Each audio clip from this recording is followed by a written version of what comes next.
Todos somos diferentes, pero personas igual. Respetar las diferencias nos permite identidad. Identidad y posibilidad de conversar.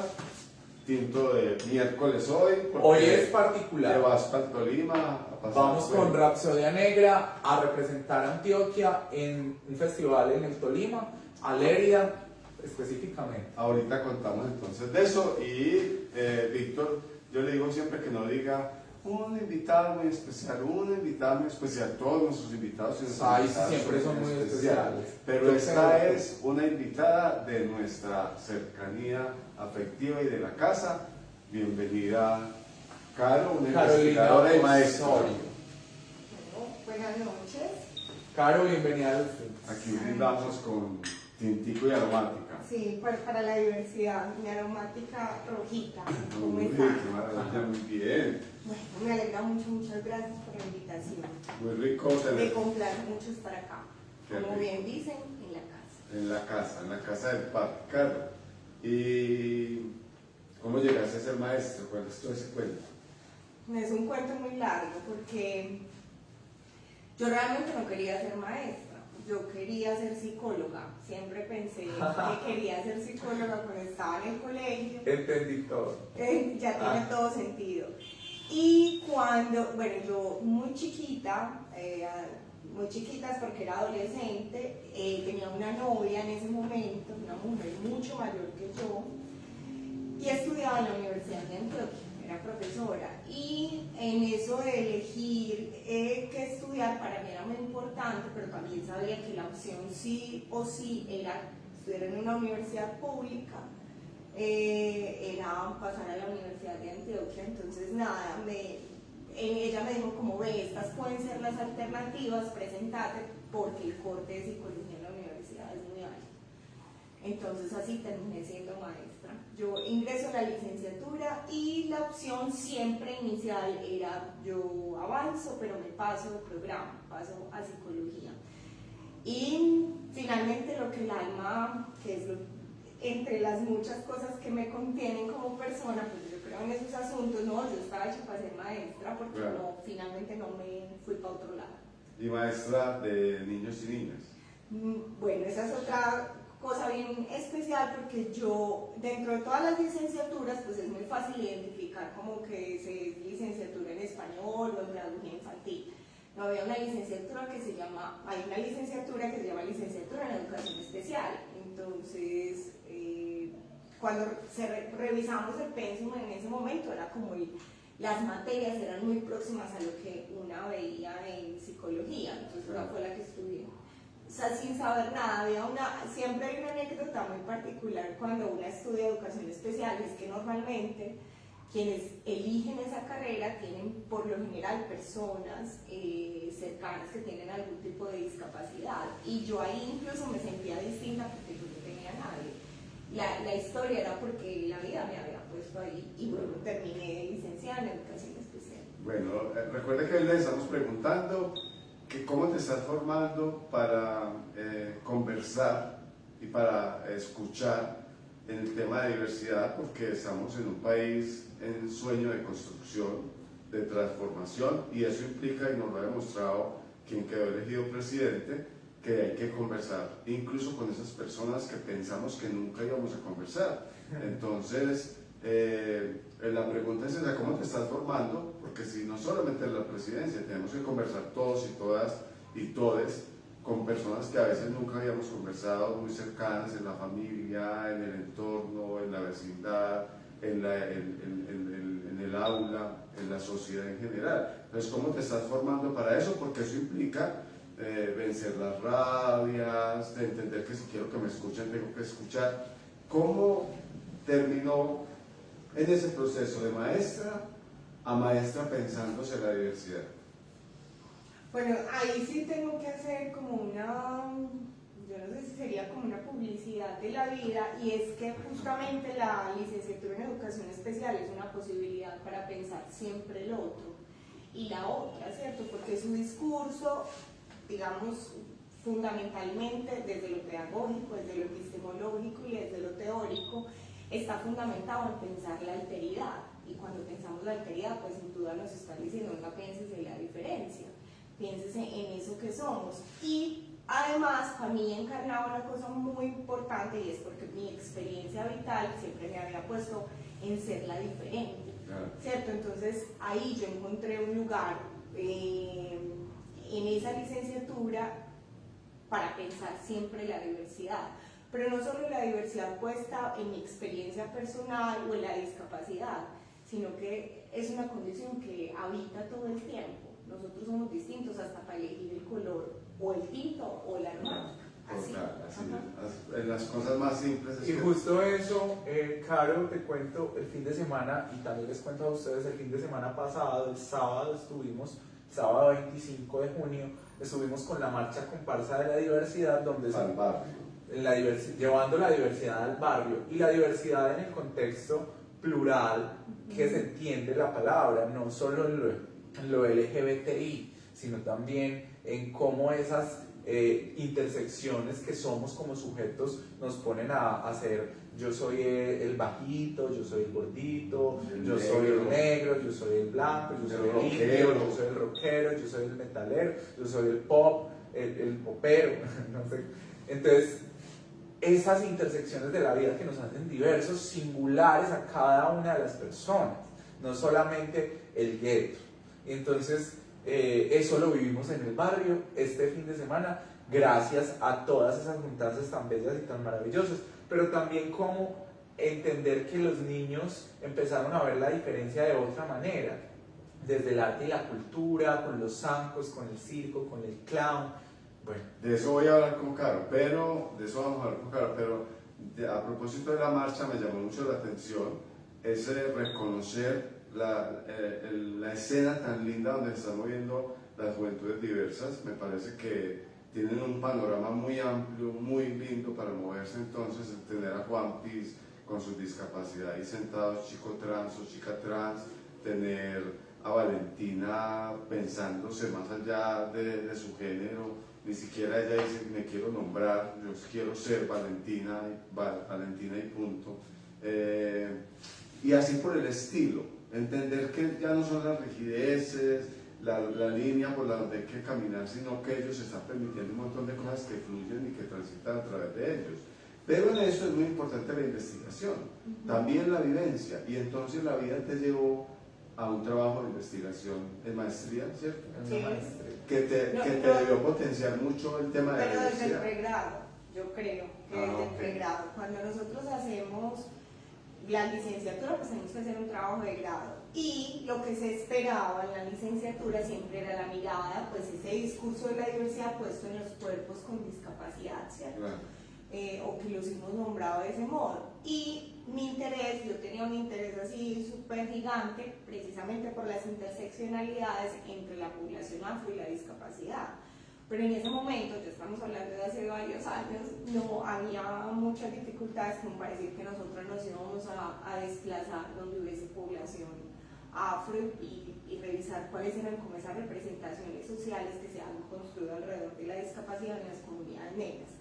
Entonces terminamos haciéndolo con una comunidad indígena del municipio de Frontino, y mi trabajo de grado, que lo hice en compañía de otras 7 chicas, fue un trabajo bien especial y se llamaba Pensar una educación especial, otra, ¿cierto? Entonces, pensando en justamente eso, todo lo que un sujeto encarna, ¿cierto? Y experimenta, y ahí quedaron un montón de preguntas sueltas, que luego, como muy bien me preguntas, ya se aterriza en toda esa experiencia que yo había tenido después de salir de la universidad como maestra. Y fue pensar y preguntarme, pero eso tiene una previa, y es, bueno, además de todo ese interés por la investigación y el disfrute que a mí me genera, no solamente como maestra investigadora, sino también como una pregunta permanente por lo que ocurre a mi alrededor, y es que yo trabajé en un municipio al suroeste antioqueño como maestra rural,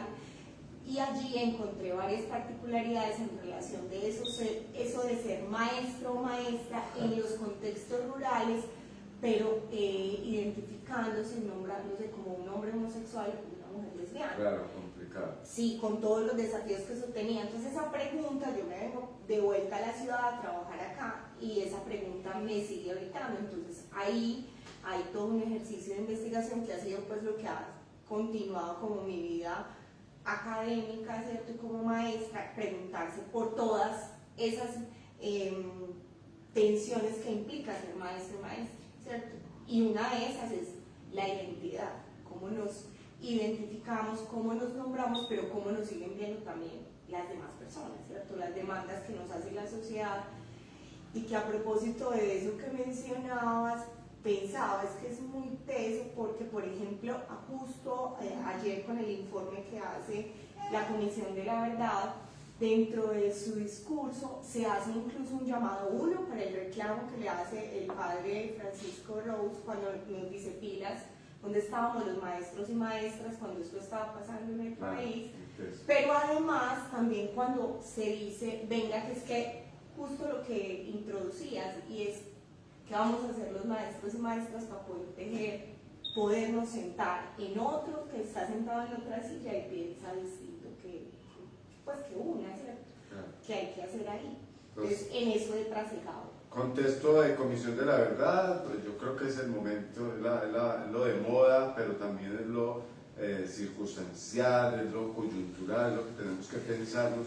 No solo la pedagogía desde los grandes escenarios, sino pedagogía desde la calle, desde lo cotidiano. Nos vamos a proponer que en julio sea mucha pedagogía de veeduría, pero también de acompañamiento a esa Comisión de la Verdad, conocer qué pasó, porque si no conocemos, volvemos a repetir el cuento y eso no tiene sentido, que ya estemos dando un paso tan acelerado después de haber firmado el proceso de paz y que nos devolvamos.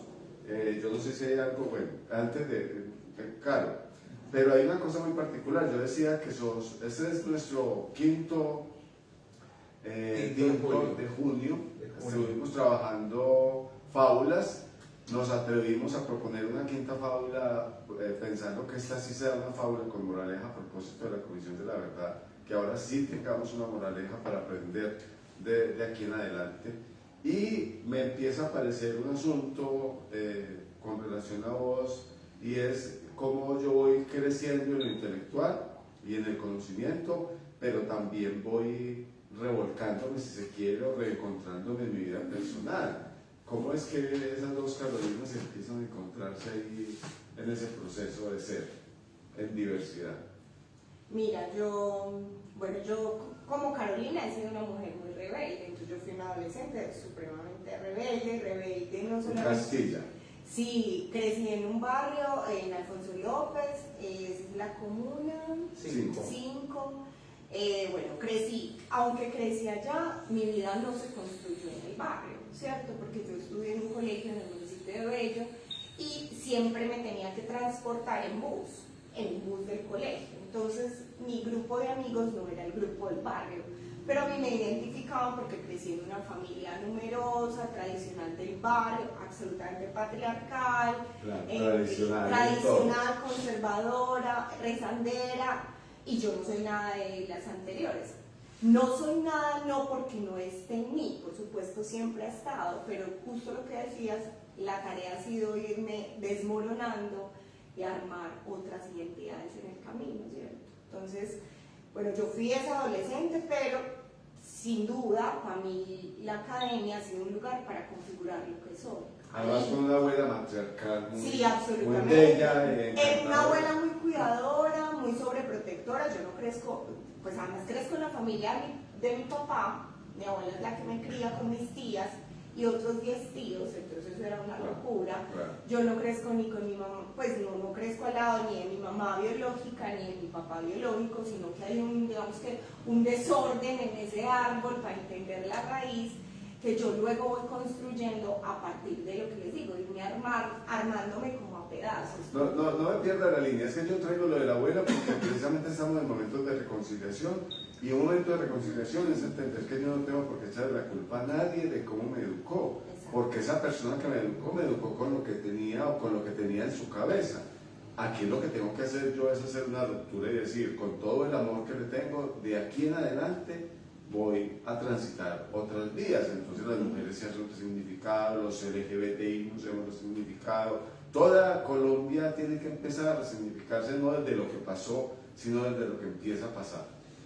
Y entonces justo en ese asunto de, bueno, y cómo se encuentra esa Carolina y cómo se construye, es que yo creo que, bueno, la universidad a mí me abre como otras posibilidades para hacer, y yo empiezo a escuchar otras cosas, distintas al rosario semanal, distintas al regaño, distintas a siéntese así, piense así, haga de esta manera.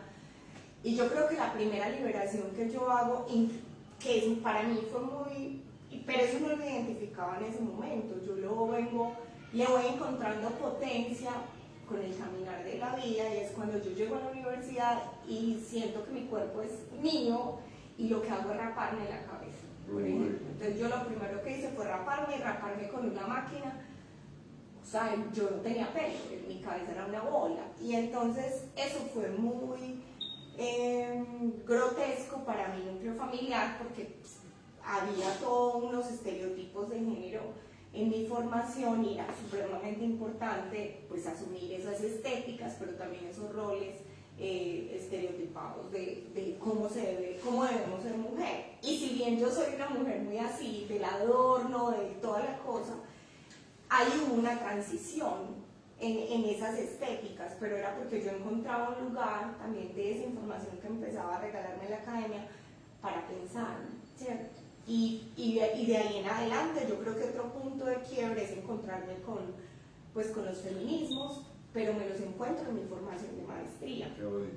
Y cuando yo me encuentro con los feminismos, hay un montón de rupturas en mí, pero no solamente desde lo que yo era como mujer, sino otras cosas, como por ejemplo las preguntas sobre el amor, las preguntas sobre lo que yo he creído que era el amor, lo que creía que era hasta ese momento, que estaban ahí muy permeadas por ese amor patriarcal, romántico, idealizado que yo había aprendido en la familia, y que ahí tenía que haber una ruptura, ¿cierto? Otras grandes preguntas era yo qué tipo de maestra quería ser, o sea, cómo quería hacer mi tarea, en lo que seguía. Y las otras, sin duda, es pues por mi familia, ¿cierto? Cuáles eran cómo ha sido y cuál era el lugar que han ocupado las mujeres en mi familia, y ahí por supuesto empecé a encontrar como otras preguntas, que justamente yo como tomo distancia con eso en lo que no estoy en acuerdo, pero sin tener que pensar que tengamos que maltratar, que ha sido como lo que se ha vivido. Y es que ahí en ese punto es justo lo que se pretende negociar hoy en día con la singularidad. Somos diversos, negociemos nuestras diferencias, pero entendámonos en acuerdos, claro, y seamos común. Y qué nos puede poner en perspectiva de un buen futuro, de cómo vamos a lograr hacer lo que para ambos es posible, y que no nos sintamos ni el uno ni el otro agredidos, pero en libertades que nos permitan además vivir tranquilos, vivir en paz, vivir en armonía con nosotros mismos incluso. Aquí hay unos saludos a Diana Cristina Gallego, Qué rico. un saludo querida, a Nora Bermúdez, que está por allá conectada, a Daniel Machado, que también está por allá conectado. Y ese no está pues en los Méxicos. Un saludo, no, ella regresó hoy creo, esta mañana. Yo pensé que estaba por ahí en el Orgullo en México. Vea que un abrazo. Y la esquina radio 101.4 FM, que nos saluda por acá, la esquina, que hablando precisamente de la Comisión de la Verdad, ellos han estado allí. Muy buen cubrimiento. Que acaba de llegar, dice. Los regalos tranquilos, después los miramos. Y la esquina nos dice: un placer tomar un tintico de desvelador con tintos Politriarte, un tinto nocturno que nos pone a pensar antes de ir a dormir. Un saludo y gracias por las historias. Una de las cosas que estamos pensando en este país, que la Comisión de la Verdad por supuesto nos puso más en la evidencia, pero que ya con las elecciones estaba muy puesto, es que es un país clasista, machista, sexista, xenofóbico, racista, muy racista, un montón de cosas. Y entonces, ¿cómo poner a conversar ese país que nunca ha sido este país, que solo ha evitado la periferia de las mentes? con el país, que nos hemos creído los dueños del país, que habitamos las grandes ciudades, que tenemos cómo transitar libremente el carro, el supermercado, y que se nos olvida que hay ese otro país. Entonces, ¿cómo empezar a conversar, si sentirnos más o menos? Y entonces la pregunta va en ese asunto del ser maestro. ¿Cómo has llevado eso al aula? Lo que pasa es que yo creo que siempre lo he llevado al aula, pero yo creo que el aula me ha llevado por delante a mí. Que es muy bonito, eso le enseñan a uno en la Facultad de Educación, Sí. lo que pasa es que uno lo entiende cuando ya está afuera. Miren, cuando yo me gradué, pues yo he sido una mujer absolutamente citadina y como les venía contando, y cuando yo termino la universidad, bueno, yo había trabajado, yo trabajaba y me presento al concurso de méritos nacional, pero pues una pelada ahí que pues, había trabajado también en la ciudad y me equivoqué para llenar el formulario y lo llené para irme para Antioquia.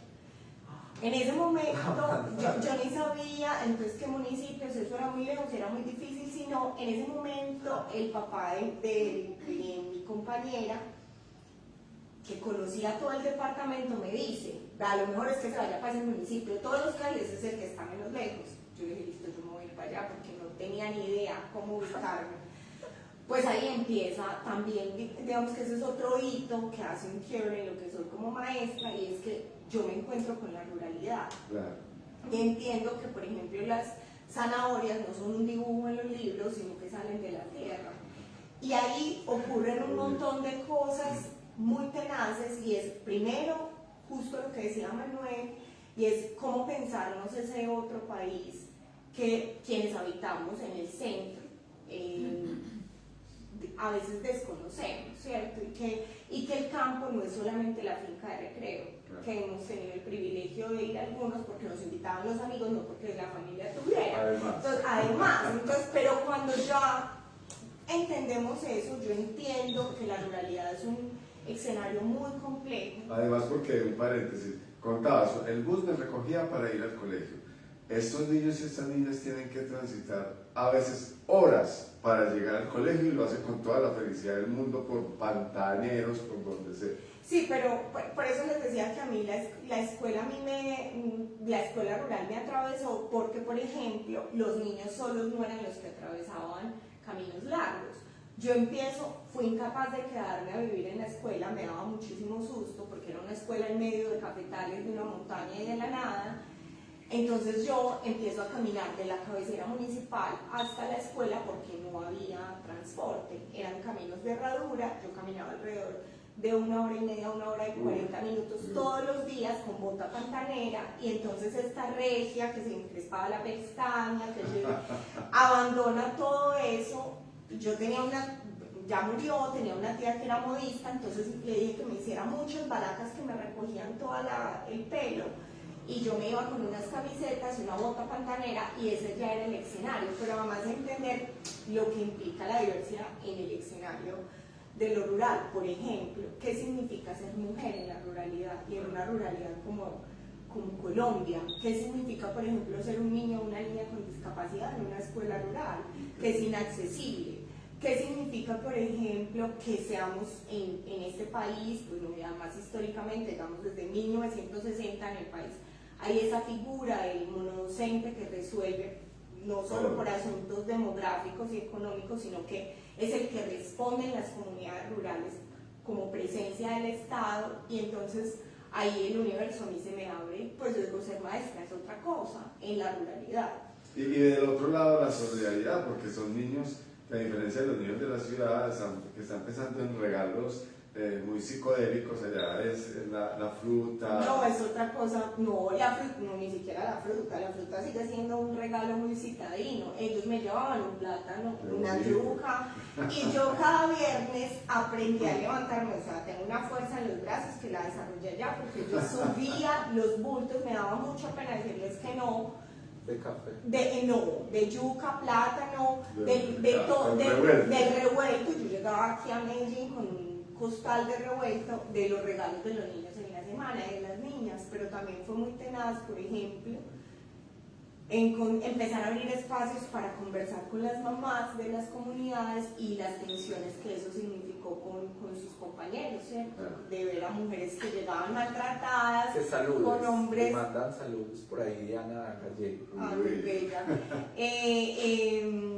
Y llegaban con ojos morados, pues claro, por esas conversaciones que se empezaron a generar. Entonces ahí también hay una... Se me viene a la mente, qué pena Caro, se me viene a la mente una dramaturgia de Enrique Buenaventura que se llama La Maestra y que es precisamente de los papeles del infierno de Enrique Buenaventura y hablando de la Comisión de la Verdad, la maestra es esa verdad, esa que recoge verdades. Esa que recoge verdades y que además lo sabe todo y que también se vuelve un arma de doble filo para el ser docente. Sí, no, lo decía incluso en el 2018 sale la Fundación Compartir, saca un informe sobre qué significa ser docente rural en Colombia. Y una de las características, o sea, digamos que el mayor reto para ser maestro rural o maestra en este país definitivamente ha sido el conflicto armado, porque hemos sido blanco del conflicto y hay unas paradojas muy tenaces de lo que implica, por ejemplo, ser maestra en Antioquia a ser, por ejemplo, maestra en Tumaco. Claro. ¿Cierto? Tiene otros desafíos, otras complejidades y ahí, después de que yo me vengo de la ruralidad, ahí encuentro otra pasión, ¿cierto? Así como me he preguntado un montón alrededor de los estudios de género, para mí también pensar sobre la educación en la ruralidad en este país, y bueno, en Latinoamérica, es otra de los intereses. Y la forma en la que, por ejemplo, que es justo la pregunta que me hacías, bueno, ¿cómo se pone a conversar esas diferencias? ¿Cómo lo hago en el aula? Lo hago con una convicción. Yo creo que así como yo, para mí el aula fue una posibilidad para ser y estar en la vida, yo siempre procuro, desde los más chiquitos que acompaño hasta los estudiantes en la universidad, y es que cuando entren al salón, eso sea una posibilidad para estar en la vida, ¿cierto? Y que no salgan de ahí, que salgan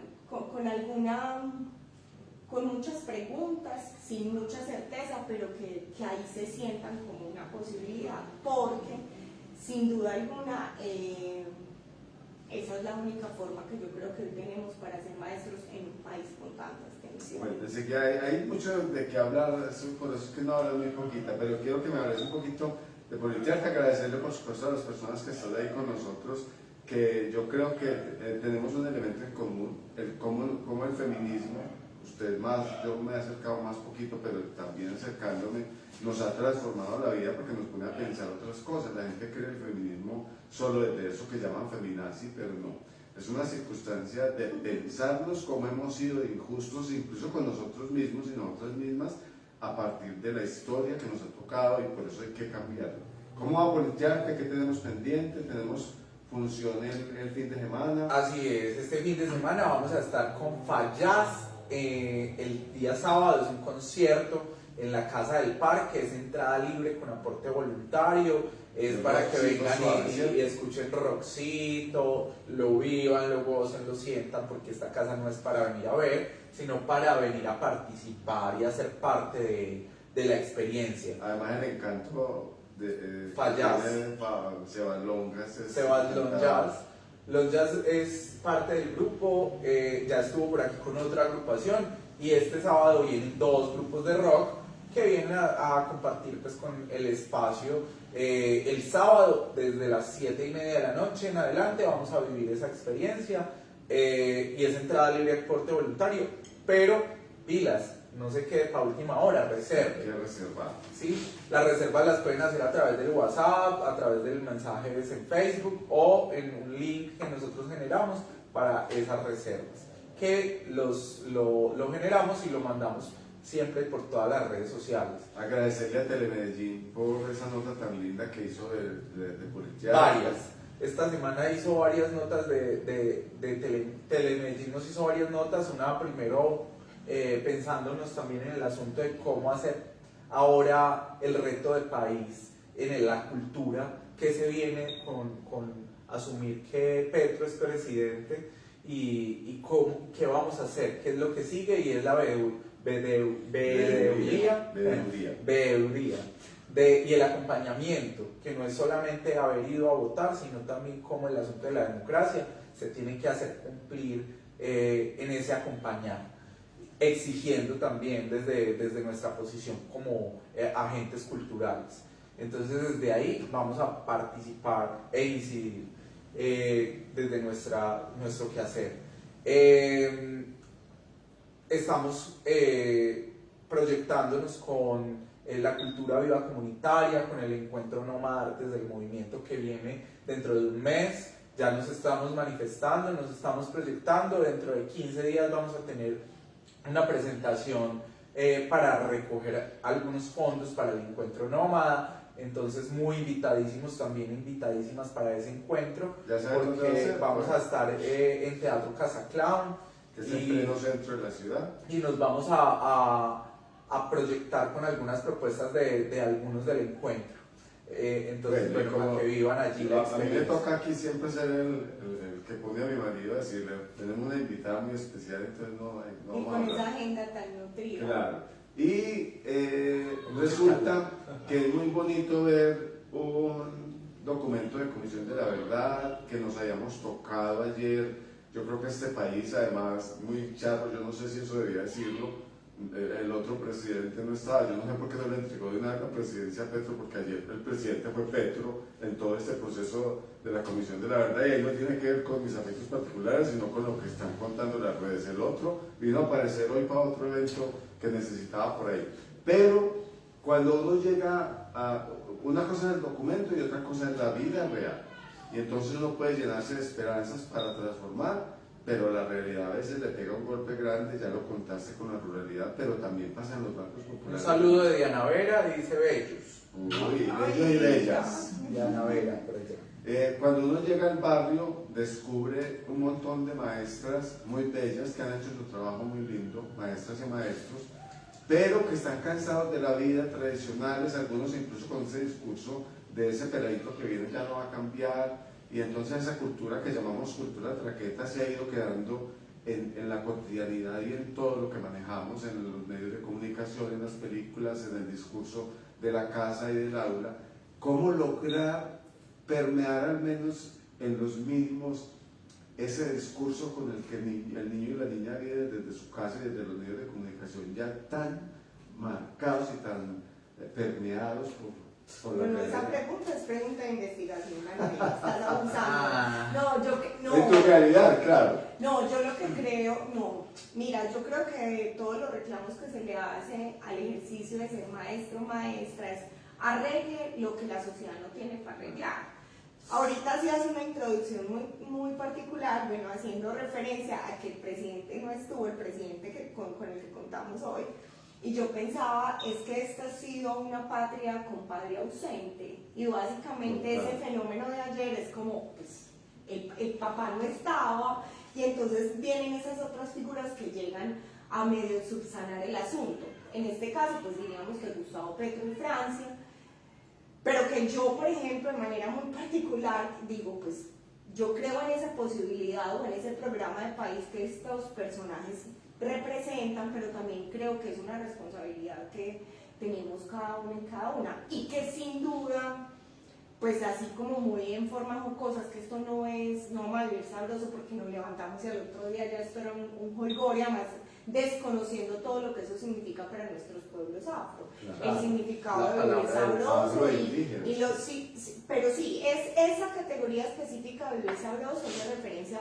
pues a toda una narración y construcción cultural que han hecho los pueblos afro de lo que significa la dignidad para ellos y el bienestar, que nosotros definitivamente la desconocemos, no la conocemos y que apenas nos estamos poniendo en esa tarea, pero justo con ese padre ausente, cuando llega... Se le salió la psicóloga. No, la psicóloga no, con ese padre ausente que no está, es que a la escuela llega eso, hay un montón de ausencias, o sea, nosotros tenemos en nuestras aulas niños y niñas muy solos, que tienen la mamá y el papá ausente. Nosotros somos maestros a veces que llegamos a suplir las ausencias del Estado. O sea, hay un montón de ausencias que han sido históricas y que de un día para otro no se van a resolver. yo creo que estamos llegando a un momento de transición y transitar no es fácil a propósito de esa palabra, o sea, dar ese paso yo creo que no es una vaina que se haga con facilidad. Vos dijiste que era una pregunta de investigación y tienes toda la razón, pero es que es poner la pregunta, es decir, ¿cómo vamos a hacerlo de aquí en adelante? ¿Vos crees desde lo que has transitado, ya no es una pregunta muy académica sino vital, que es posible construir esa pedagogía de la diversidad realmente? Sí. Mira, yo creo, yo quisiera creer que sí, pero me cuesta porque creo que el reconocimiento del otro está atravesado por lo que somos como personas.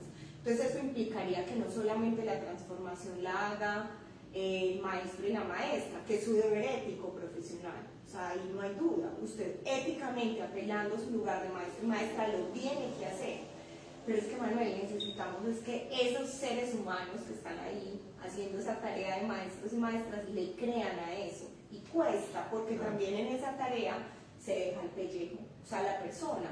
No es fácil, por ejemplo, llegar aquí, no hay que irnos para las montañas de este departamento ni para ningún rincón del país.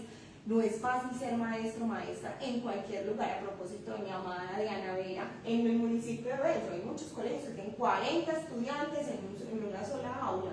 O sea, eso rebosa la capacidad humana y pedagógica de una persona. Y hoy tenemos muchas dificultades en términos de cuáles son las condiciones de infraestructura, la situación de migración que hay en las aulas, cómo tramitar eso, cuando nosotros hemos sido una sociedad xenofóbica.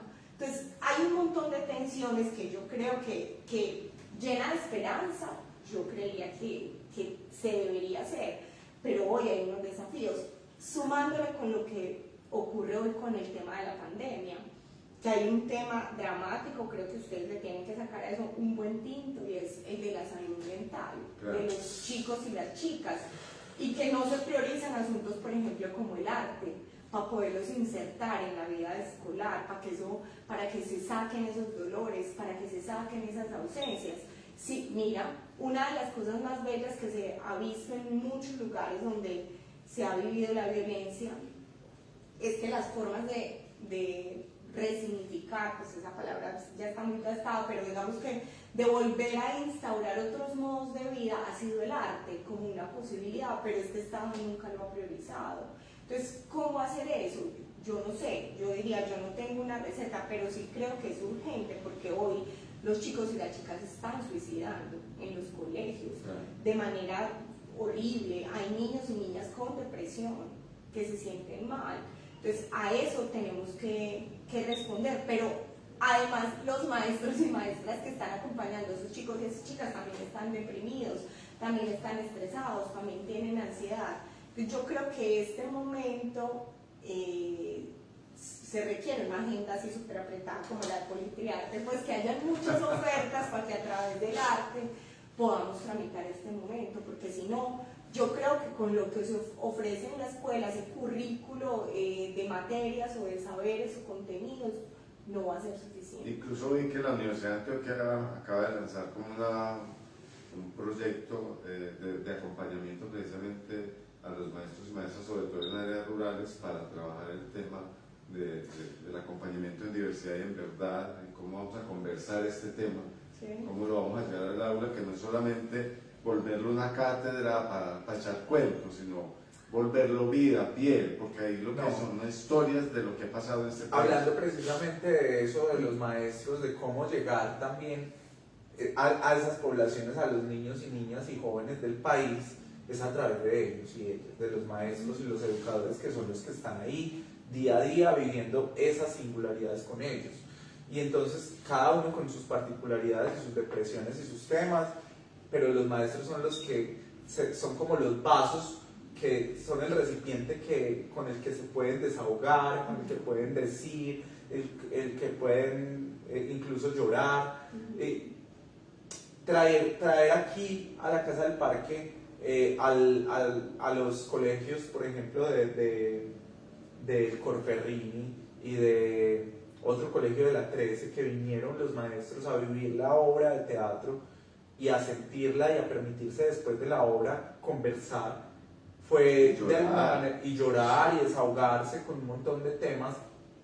Es eso mismo lo que yo creo que podríamos aportarle al cambio, es poner a través de la experiencia sensible que ellos y ellas puedan expresar, que puedan decir. Lo mismo que sucedió con la Comisión de la Verdad, que ayer mostraron y presentaron la obra de Velaciones, que es precisamente allí donde se devela, donde se muestra el asunto de lo horroroso, de lo macabro, de lo asqueroso, de una manera que era necesaria mostrar, porque sí o sí había que decir la verdad, había que nombrarla como era, a través de la puesta en escena ficcional, ¿cierto? Porque es representado, pero que es una verdad que se tenía que decir y que va a sanar, que va a permitir que se sane, que se deje el rencor, que se deje a un lado el tema del dolor tan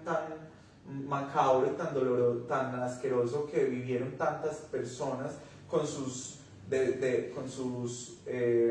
desaparecidos, con sus desarraigos, con sus violencias en sus territorios.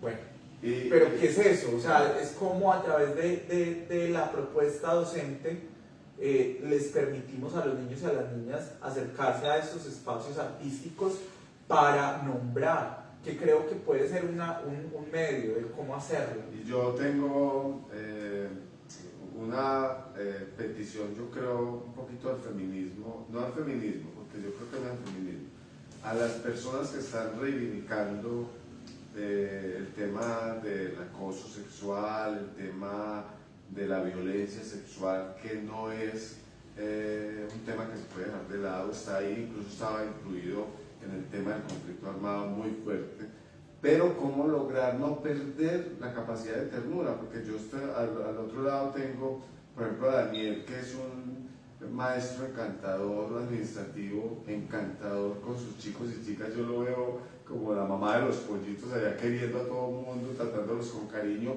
y entonces a veces por el miedo a esas circunstancias históricas de acoso y demás, cómo lograr mediar eso.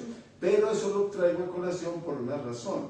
A mí me hace mucha falta algunas audiencias que ya no están, deben estar para los que creen en otro lado del mundo, de la existencia, y es que yo me imagino a Otto y a Amparo allá detrás diciendo, ellas me decían muchas veces, es que Carolina es muy mimada, pero aquí vemos a una mujer, sí, te has querido, te has hecho querer, pero sos una mujer realmente muy fuerte frente a la vida. Y entonces... Ya me tocó el vals que no se puede. Ya se me metió en la casa.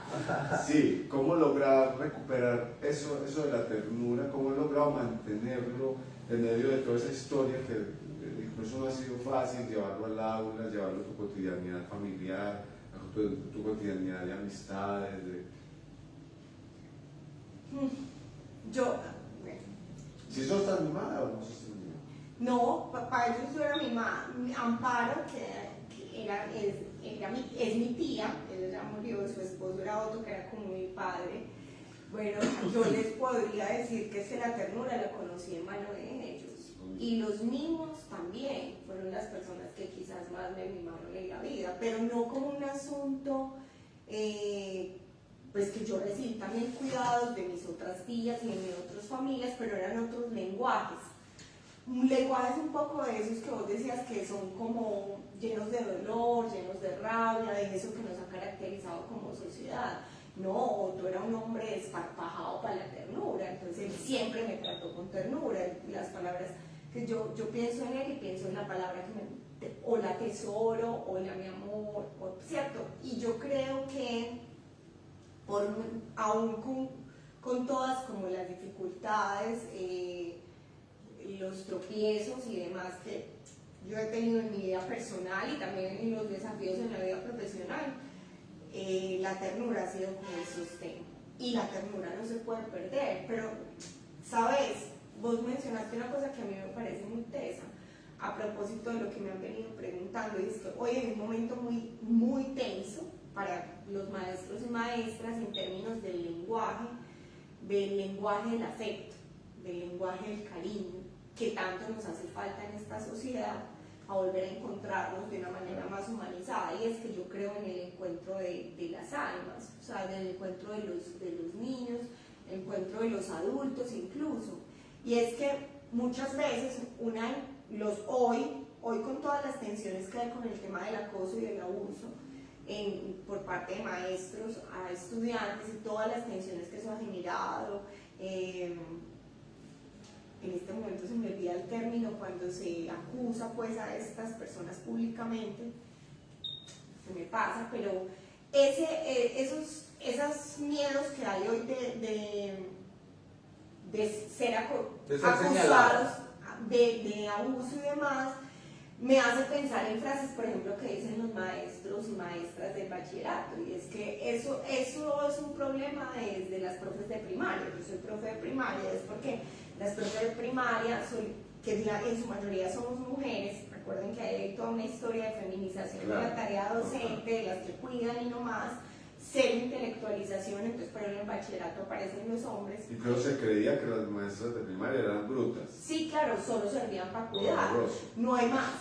Pero específicamente en eso éramos las que cuidábamos, consentíamos, y somos las que cuidamos y consentimos, y entonces el reclamo de los profes del bachillerato es que entonces estas peladas o los pelados vienen muy acostumbrados al contacto físico, a la ternura, y entonces ya eso es un problema para nosotros porque luego nos acusan de abusadores. Y yo creo que hay unas líneas muy delgadas, y es que pues, tenemos niños y niñas que no tienen que los abracen. Entonces, decir que no vamos a abrazar sería absolutamente, pues para mí sería como una escena muy horrible. Pero creo que nosotros necesitamos dejar de tenernos miedo. Y en la medida en que hayan más adultos y personas como reparadas, pero niños y niñas que tengan acompañamiento para que sepan identificar un abrazo con ternura, a un abrazo, claro, que sean capaces de decir esto no me gusta, esto no estuvo bien, que ese es el real problema, que nuestros niños y niñas no saben identificar eso, o los chicos y las chicas, por esas enormes ausencias, ¿cierto? Pero que la ternura tiene que estar, porque si no, o sea, para mí es... Yo no puedo concebir una vida sin la ternura. ¿Y cómo le vamos a transmitir al otro si no hay eso, si no hay una pasión por lo que yo estoy haciendo? Y además si hay pasión, si hay pasión por lo que yo estoy enseñando, yo lo voy a transmitir y lo voy a entregar con todo el amor del mundo. Eso no debe sobrepasar tampoco al plano de que estoy siendo acosador o abusador, pero permitir eso también. Yo siento que estamos en un momento donde también se está señalando a veces un poco más allá de lo que supuestamente es acoso y abuso. Estoy señalando la ternura, estoy señalando el ser sensible. Pero yo creo que estoy tal vez estigmatizando y problematizando un asunto de poder comunicarme de una manera bonita, porque entonces para poder estar en una sociedad cordial, entonces no puedo ni tocar al otro, ni mirarlo de determinada manera, ni expresarle un sentimiento, porque puedo ser acosador o abusador, y eso es delicado. Eso es de otra tinteada. Uno. Sí, y dos, otro programa. Sí, ese es otro programa, porque creo que hay muchos asuntos que como sociedad tenemos que revisar. La Comisión de la Verdad nos va a poner también en eso. Sí, o sea, pero no solo la comisión, yo creo que eso es una discusión pendiente, porque ahí de fondo hay un montón de cosas que hemos naturalizado en relación al contacto, ¿cierto? Y pues nosotros somos una sociedad abusadora, ¿cierto? Y ahí hay muchos temas para tocar, pero para que no nos vayamos hasta ese lado, yo creo que sí es importante que haya ternura en la cotidianidad y que ahí habría un montón de cosas para hacer. Bueno, cómo ir a la ternura para poder volver a estar juntos y que haya espacio para la diversidad. Cuando yo hablo de la Comisión de la Verdad, lo que me refiero es que no nos podemos quedar solamente en multiplicar lo que está ahí incluido, sino pensarnos nosotros desde ahí. Y una de las cosas que tenemos que pensar es la ternura, porque yo lo estoy poniendo en el tema del docente y del niño, pero también lo estamos pensando cómo hemos sido tiernos o hemos sido déspotas con las poblaciones afro, con las poblaciones indígenas, con las poblaciones campesinas, con un montón de poblaciones. Lo LGBTI, en teoría, lo vemos que hemos avanzado mucho, pero hay muchas cosas que están por conversar.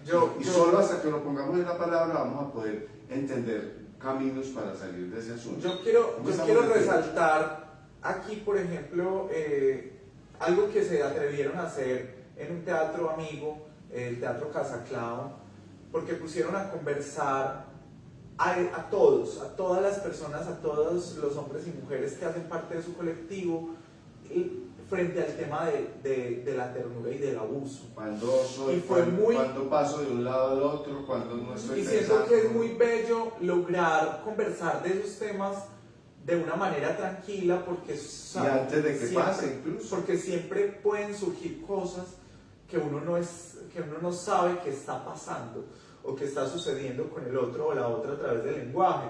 Y los docentes en las aulas, muchos pues no sabemos qué tanto estamos afectando al otro, qué tanto estamos no solo en lo sexual y en lo erótico, sino también desde una violencia, desde cómo le estoy recriminando al otro porque se sentó de tal manera o porque miró de tal manera o porque se cayó de esa manera, usted por qué se cae, usted por qué tal cosa.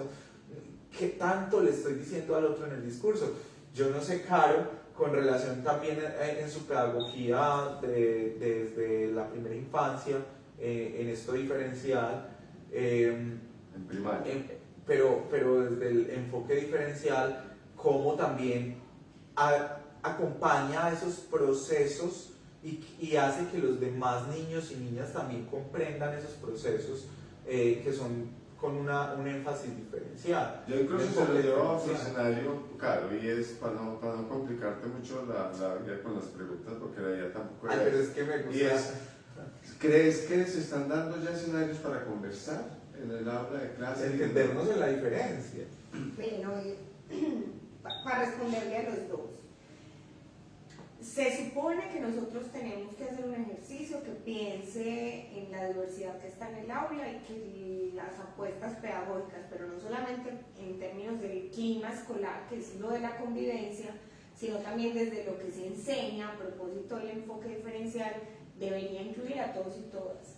Pero yo ahora les decía, una cosa es lo que se dice y otra cosa es lo que es posible con las aulas que tenemos hoy, ¿cierto? Entonces, puede que haya muchas intenciones y yo creería que lo estoy haciendo, pero eso a veces rebosa incluso mi capacidad como humana, ¿cierto? Entonces, hoy, por ejemplo, nosotros tenemos currículos que hablan solo de Colombia. Nosotros no podemos seguir haciendo eso porque tenemos una población migrante supremamente alta, entonces tenemos que hablar incluso de qué significa ser latinoamericano o qué significa estar en un aula y pensarnos los ríos que se juntan, que están cerca entre Venezuela y Colombia, por ponerles un ejemplo. O los sistemas montañosos que nos atraviesan toda América incluso. Sí, claro, los Andes. Yo puedo conversar, poner la conversación con mis niños, lo hago, por ejemplo, ¿qué significa? Hace poco leíamos a José Celestino Mutis y entonces hablábamos, ahí él cuenta cómo llega al país y empieza con toda su exploración por el río Magdalena. Entonces yo hablando del río Magdalena y un niño del Chocó me dice, profe, yo conozco el río San Juan, y yo, pues hay que hablar también del río San Juan. Ven, o sea, esas cosas ocurren todo el tiempo en el aula y se supone que hay que hacerlo, sentarnos a conversar y entonces que los niños y las niñas sepan, ¿y él por qué conoce el río San Juan y no el río Medellín? Ah, porque él vive en el Chocó y porque él viene del Chocó. Y o sea, los espacios sí se están dando para conversar, para mirarnos desde lo que somos, en asuntos tan sencillos y ya tradicionales, que es, por ejemplo, trabajar la familia en el aula de clase. Ellos llevan su familia, yo llevo la foto de mi familia. Claro. Y entonces ahí hay unas conversaciones que casi que como eso que hoy rueda un montón por redes sociales con el tema de la película Lightyear. Pero, bueno, sí, la película, que no sé cuál es, que porque hay dos besos de un beso de dos mujeres y que no sé qué, yo pensaba, efectivamente con los niños las conversaciones son muy distintas, pero también ellos reflejan de lo que somos.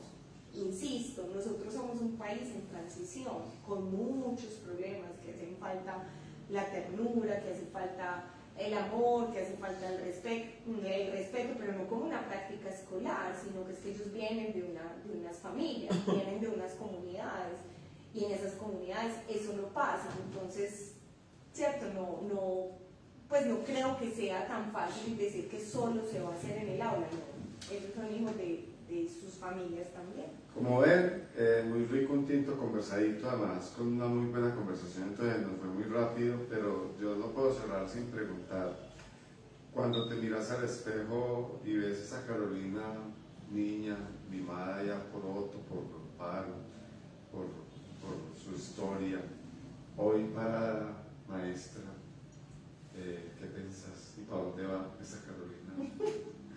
Es que las preguntas de ese no me gustan, porque es que se me mete mucho al rancho, no, yo no sé, yo pienso, la verdad me produce mucha ternura, siento como que bueno, me gusta la que sos hoy, me gusta mucho la maestra que sos hoy, me gusta mucho la mujer que sos hoy, y digamos que en nombre de mi propia historia yo creo en la esperanza, y es que por más golpeadito y rasguñadito que uno a veces salga, con un poquito de ternura, yo creo que podemos caminar distinto. Bueno, un tinto delicioso. Gracias. Es rico haberlo tenido por aquí. Muchas gracias, Caro. Esperamos que para julio sea otra vez jueves tinto colegial. Si tú opinas diferente, no nos vamos a enojar, porque estás en tu derecho y lo voy a respetar. Uy, nos vemos en 8 días. Muchas gracias.